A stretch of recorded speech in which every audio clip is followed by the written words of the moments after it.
আমরা আজকে পেশাজীবীরা সবাই নেমেছি ধানের শীষের জন্য ভোট দিতে। 12 তারিখ সারাদিন আপনারা অবশ্যই তারেক জিয়াকে ধানের শীষে ভোট দিবেন এবং আমরা সবাই মিলে দেশ গড়বো, এই আশা নিয়ে আমরা আজকে বেরিয়েছি। বিএনপি একটা সেকুলার দল, এটা সবাইকে নিয়ে মিলেমিশে দেশ গড়বে, তাই আমরা এই দলটাকে বেছে নিয়েছি।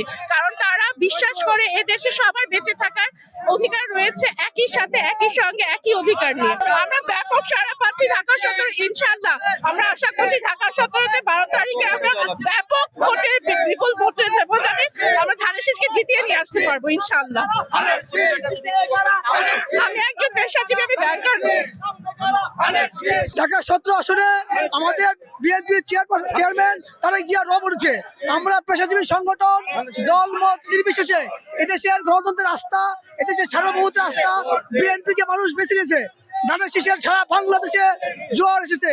আমরা তারেক জিয়া এবং বিএনপির প্রতি এদেশের জনগণের আস্থা এবং সার্বভৌমত্বের আস্থা আছে বলে সবাই আবার ধানের শীষকে বেছে নিয়েছে এবং ঢাকা 17 আসনে বিপুল ভোটে পাস করবো। আজকে আমরা শিক্ষক, চিকিৎসক, সাংবাদিক, ব্যাংকার, ইঞ্জিনিয়ার, সমস্ত পেশাজীবী দলমত নির্বিশেষে আমরা ধানের শীষের পক্ষে গণজোয়ার সৃষ্টি করার জন্য এক বিশাল র্যালিতে আমরা হাজির হয়েছি। ধানের শীষে ভোট দিয়ে আপনারা 12 তারিখে তারেক জিয়াকে জয়যুক্ত করুন এবং বাংলাদেশের আগামী ভবিষ্যৎ সরকার গঠনে সহযোগিতা করুন।